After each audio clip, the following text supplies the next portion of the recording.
Welcome to the Shopify Happy Hour. On this show, you'll hear from Shopify founders, operators, and experts on growth marketing strategies, lessons learned from the trenches, and other nuggets of e-commerce wisdom shared over a different drink or snack each episode.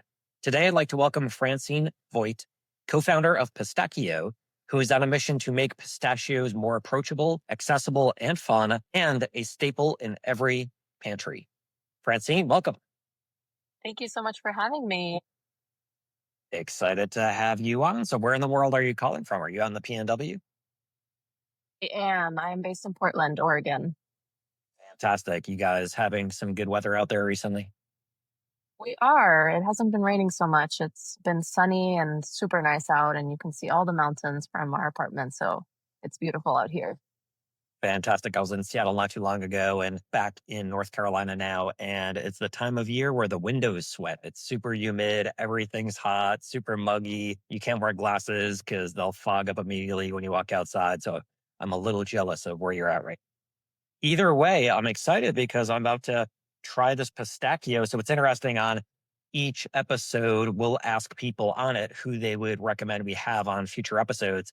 And I think a couple different people recommended having you on. So you've got a bit of a fan following for this. Wow. So maybe we kick things off. Why don't you just tell me about what I'm about to try? So I've got two different pistachio spreads, one creamy, one crunchy. Why don't you tell me what's in it? Okay, so basically, we were inspired from the Italian pistachio creams. They exist all over Europe, so they also have French versions, Greek versions, and a lot of them are super, super sweet. They don't taste a lot like pistachios, and some of them have like artificial flavors. They don't really look like pistachios so much. So we wanted to elevate that and make something that really tasted like pistachios and not just like sugar, especially because when we were here in the US, there was almost nothing with pistachios. But when we did find something with that, it had artificial flavors, coloring, preservatives, and just full of sugar. So this is our take on it with a little bit of a twist. It's kind of as if like pistachio butter and Nutella had a baby together, but with way more pistachios, way less sugar, no palm oil, all good for you ingredients. And the star of our show is the pistachio. Fantastic. So how did you get started with this? Where did the idea come from and how did you kick things off? A little bit about our background and how it started is I mentioned the Italian pistachio creams because I went to culinary school in Italy and my partner Nico is from Italy. He grew up in Verona and I went to culinary school in Milan. And we noticed that in Italy, they're infusing pistachios in so many different dishes. But here in the US, the nut butter category was full of like pecan butters, cashew butters, peanut butters, but there was nothing with pistachios. And even the different nut milks that were coming out. So we wanted to show people how versatile pistachios really are and how you can use them in so many different ways, and sweet and savory, just like they do in Italy. And so we started in college. It was our capstone project about 2 years ago, and did some farmers markets, realized that people loved it and people really did want something like this. And that's kind of how it began. And then we moved to Portland about 2 years ago to launch it. And we launched just over a year ago now. Fantastic. Well, I got to say, so I tried both the creamy and crunchy, and they are delicious. They Thank are you. super, super good. I wasn't sure if, with it. So I love pistachios, but I've never had a pistachio spread. And so I thought that it might be just purely pistachio, but you're adding other sorts of goodies in here because this is not just pistachio. So what else is in both of these products, and are they the same? One is just denser and crunchier, or are there different ingredients in each? Because they do taste a bit different, the crunchy and the creamy. They are the same, actually. So the base of our creamy has pistachios, oat milk powder, sunflower oil, cane sugar, and sea salt.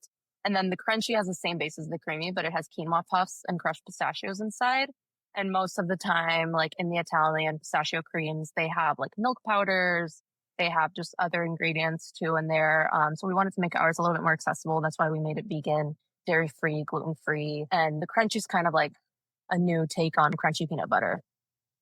The quinoa puffs, as we call them, those are really cool. They definitely add a little crunch. It's almost like, so I'm a child of the 80s, and there was this candy called Fizz Whiz that when you would consume it, it would sort of explode in your mouth.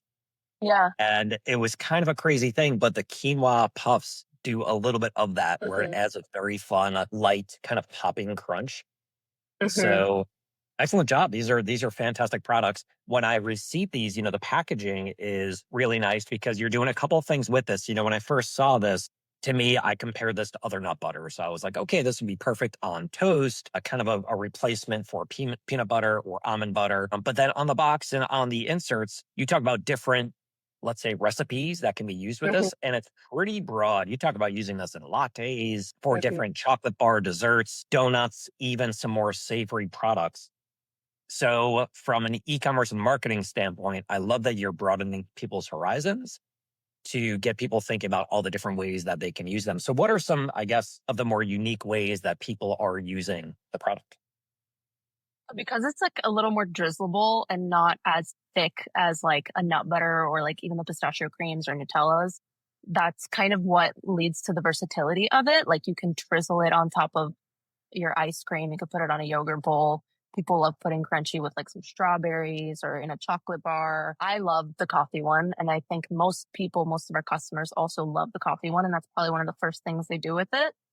I also really like it with cheese. It's super good with like goat cheese or like a grana, like a Parmigiano type of cheese, harder ones. It kind of has this different sort of taste every single time you try it on something new. And that's what we've heard from some of our customers too, is they tried it with apples and it tasted different. And then they tried it in a latte and it tasted different.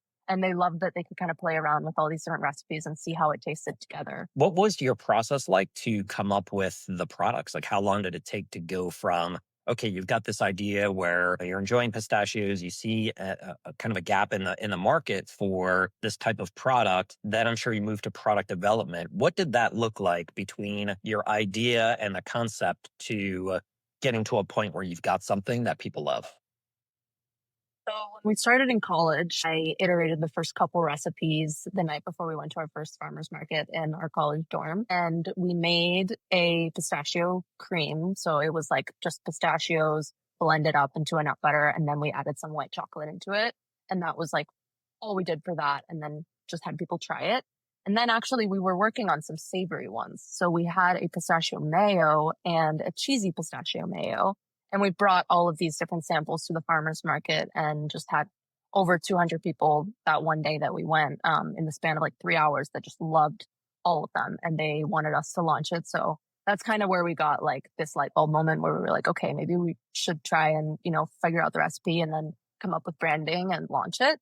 So then a few months later, I was taking a packaging design class and my partner Nico was doing an entrepreneurship class and doing some social strategy for the brand and everything. And I was also working on the recipes. So we landed on starting with the pistachio mayo back in college. And we kind of made this like infused pistachio oil that we used to make the mayo. But it was very, very difficult to launch that when we moved to Portland because we were just a small business starting like in a commercial kitchen. It had to be certified. It would have been refrigerated. And we also wanted to make it vegan. So if you know anything about like food science, the water activity was way too high for this product to be shelf stable. So that's kind of when I had this chef fry our pistachio cream, so the spread that we have now, and she loved it. And she was like, "No, this one is ready. You should just let go of the mayo because this one right here is ready and it's shelf stable." And kind of like the whole process behind that was looking at the ingredients and the pistachio creams in Italy and then saying, okay, I don't want that. I don't want that. I don't want this. And I do want this. So I want pistachios to be the first ingredient in this. I want it to taste like pistachios. Everything else should be as neutral and natural as possible. So the little bit of salt in there also like gets to people because they love a little bit of sweet and salty. I also love sweet and salty. So that was part of the reason why. And then most of them have milk powder, like I said before. So just in my mind, I was like, let's look for oat milk powder. Oat milk is a thing. Maybe they have that. And then we found oat milk powder, got a supplier, and we found sugar. We started working with those ingredients, playing around with the ratios for a little bit. And honestly, it didn't take that long. We just needed to launch. So we launched with what we had, which was good enough at the time. People loved it.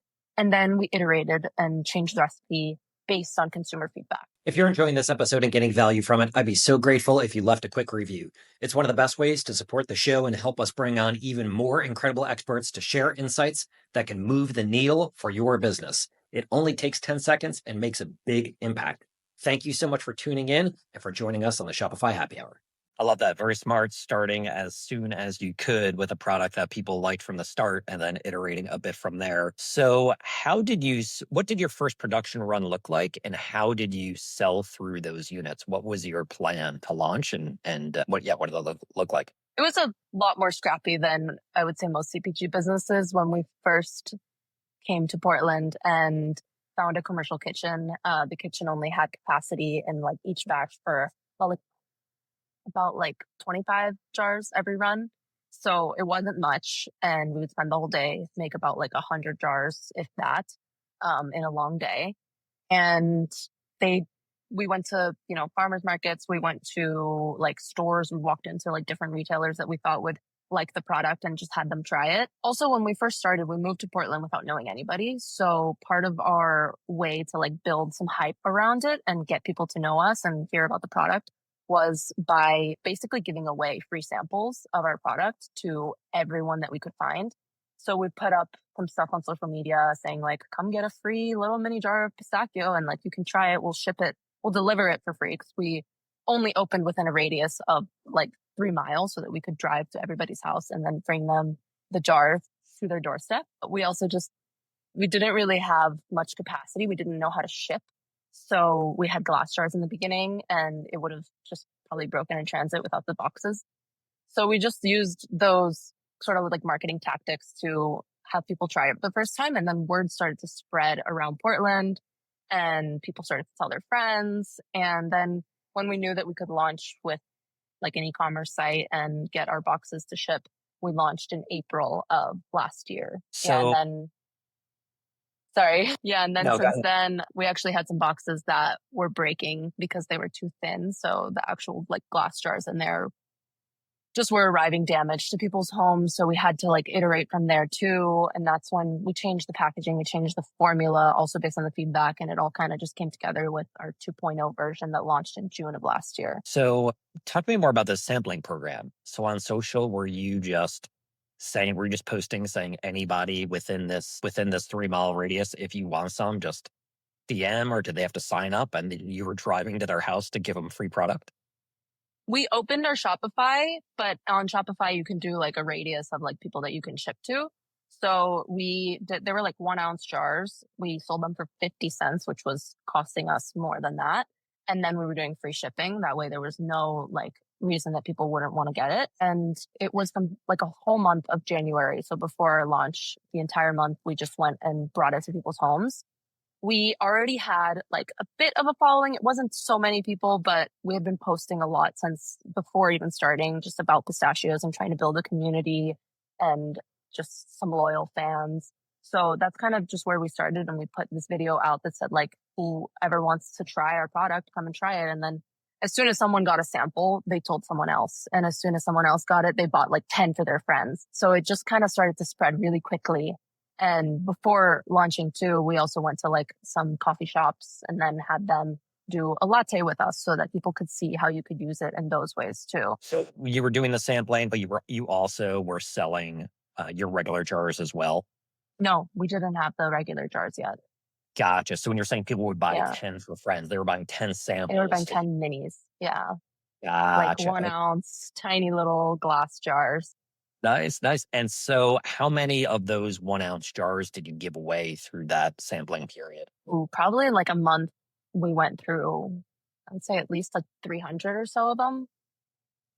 That's fantastic. I love that you had the belief in the product to know that, hey, if we just get these in people's hands and have them try it, they'll come back for more. So as you did that, at what point did you shift to selling actual product? So right after we did that, this was in January of 2 years ago. No, last year.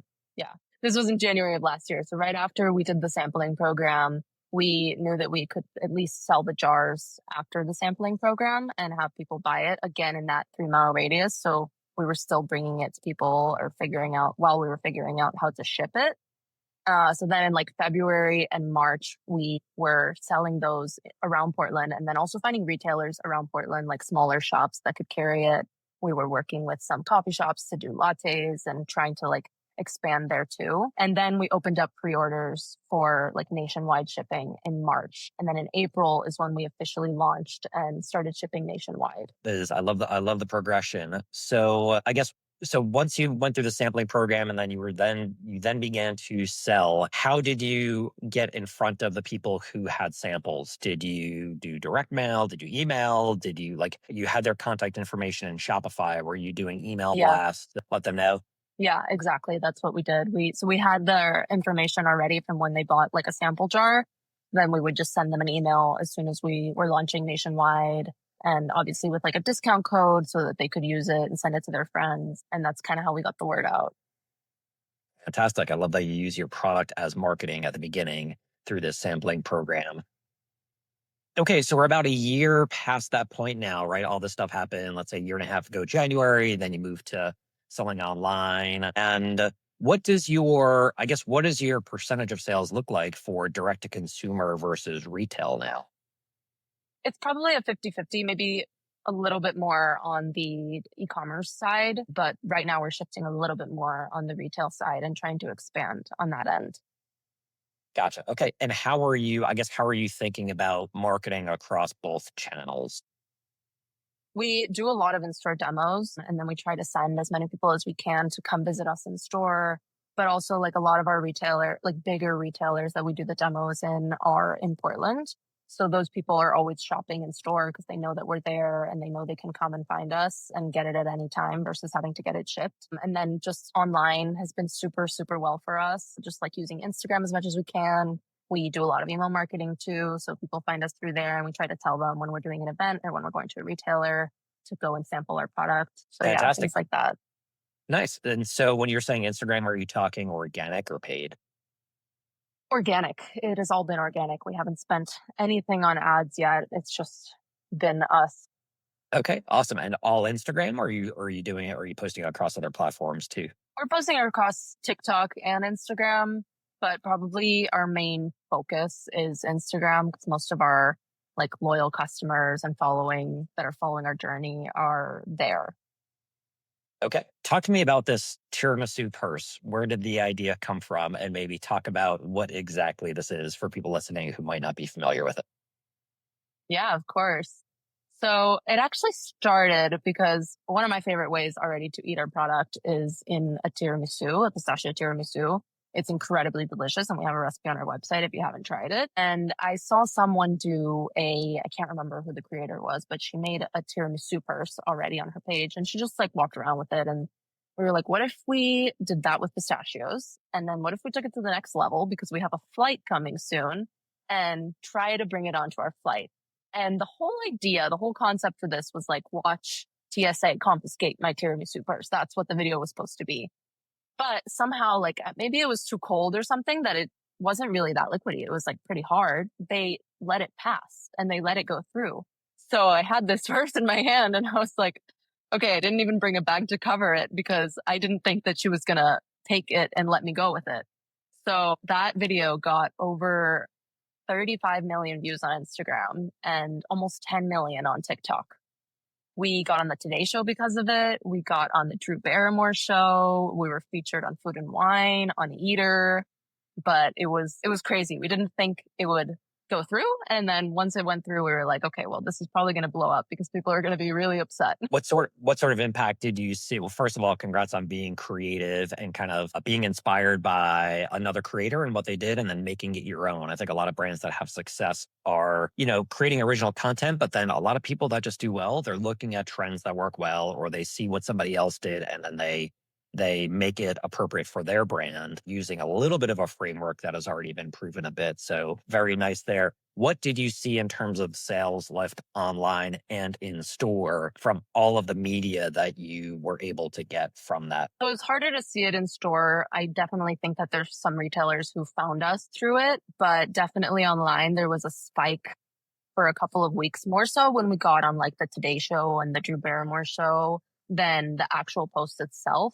Something that I kind of regret was not showing really like the product enough in the video or talking about it at all. But it's also like you people find you through the page, and then it's a funnel effect too. So they're going to see that and then eventually also end up buying it later on as they're following along and start seeing more of your recipes and more ways to use it and the reviews. Nice. So you've had lots of success with that post.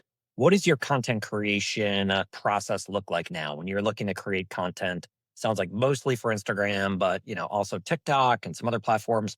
What does that process look like? How are you thinking about different ways that you can generate content that ideally would have another win, kind of like you had with the tiramisu purse? I think part of it is, yeah, like you said before, seeing what already works, but then putting your own twist on it and making it more original. The problem with a lot of the trends that are going on now is that everybody does the exact same thing. And if you're not the very first or second person to post that, it's not going to do anything for you. So we, as a brand, and like me and my partner, Nico, we try to show ourselves as much as we can because people really relate to other humans and they connect to them more than they do to the product. So that's why most of our marketing right now has been all organic and just us talking to people, taking them along our journey. And that's what we see do the best for us. And then every once in a while, we try to think of ways that can be more fun and take people along the ride and maybe a little bit more humorous, like the tiramisu purse. Or just like the journey. We've had some videos that also went viral that were just about our journey, and some wins and successes that we've had too have done really well. Fantastic. What are you've landed different retail accounts. How do you do that? So it sounds like early on you would go into different retailers, you'd share samples of the product.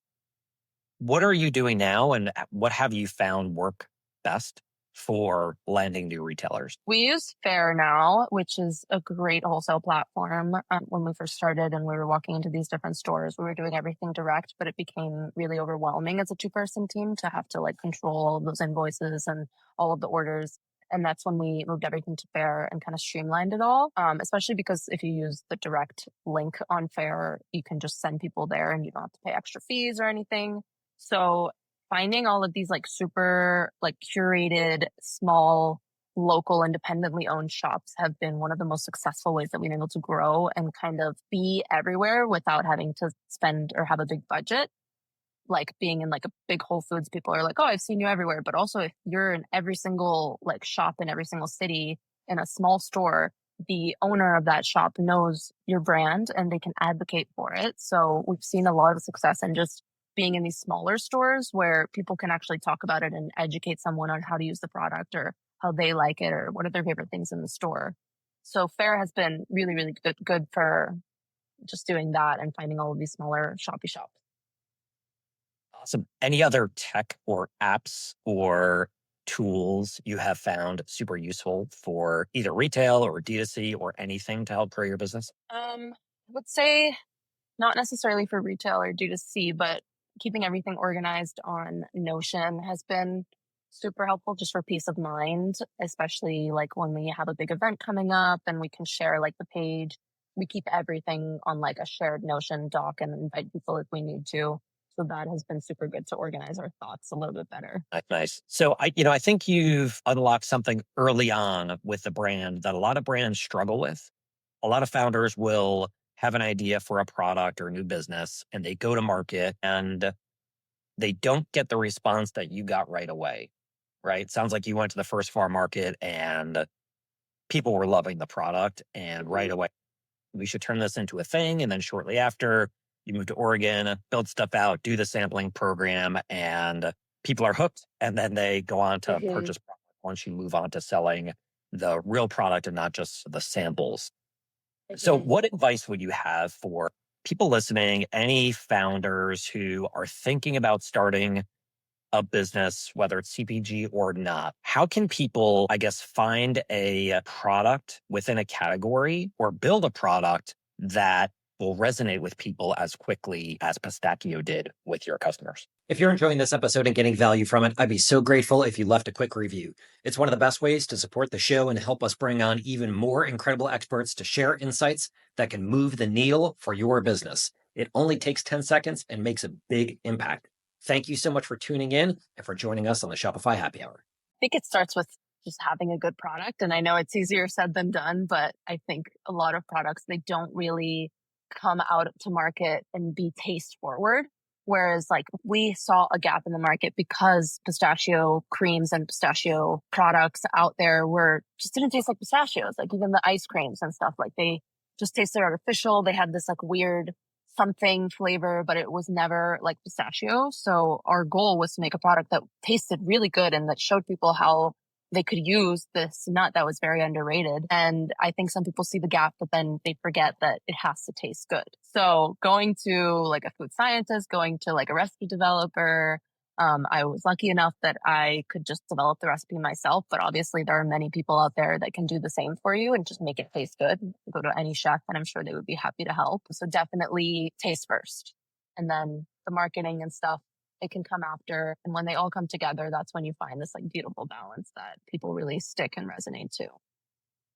Taste first. I love it. Yeah, I think there's a lot of products out there, especially right now. There's tons of functional food and beverage brands that are coming to market because health is top of mind for so many consumers. And there's lots of different, let's say, keywords or terms or buzzwords that are trending where let's take protein, right? You could add protein to anything right now and people will buy it. But if products don't taste good, it's going to be really difficult for people to come back time and time again to purchase. So I love that you led with taste first, knowing that if people love the taste of it and you have kind of good for you ingredients within it and you're checking the boxes for it's vegan, it's natural, all that stuff, then I think that obviously led to people loving the product right away and sticking with it time and time again. Because it's one thing to sell a product one time, it's a whole different thing to get repeat purchases in a place where people are ordering online. For lots of people are not, they're just going to their local supermarket and buying nut butters. There's not many nut butter brands that are being sold direct to consumers. So great job leading with taste first. Okay, well, awesome. Let's move on to the speed round. So each question or each response, about 30 to 60 seconds, somewhere in there. So what is one of your most recommended books? I love the book from Michele Ferrero. It's the founder of Nutella, and it's super interesting. Great read. Awesome. What is an under the radar product or brand you've used and like, but most people don't know about? Ezzy Labne. Awesome. Like a delicious, dairy forward, design forward too. It just tastes amazing. Like you take a spoon, I could just eat the whole tub off like in one sitting. Nice. And I think you're the second person to recommend that. So I've got to. Really? You have to try it. Awesome. What is one thing in life you do better than most people and just naturally, and how do you do it? This doesn't have much to do with like the CPG world, but I can turn like basically any leftover food into an entirely different meal because I just hate wasting food and I hate like buying too many groceries. So I can elevate like any leftovers with whatever I have on hand. That is such an important life skill and hack that I think will serve you well throughout life. It does. See people in, teenagers and people in their early 20s is like, learn how to cook, learn how to maximize any food you have because it's a skill you're going to use for the next 60, 70, 80 years. So that is awesome. That's a fantastic skill. Tell me about one of your favorite shopping experiences, online or offline. I think like grocery shopping in Europe just brings me joy and nostalgia, especially like just walking into a cheese aisle and being able to pick out all these different cheeses and then come home and make a little charcuterie board. But definitely like Italian or Swiss grocery stores is my favorite place to be. You are 100% a foodie with that, and I appreciate that. Yes. Nice. Who's a brand founder we should have on a future episode? Cassie and Chelsea from Lottie's Meats. So this would also be one of my favorite brands and products.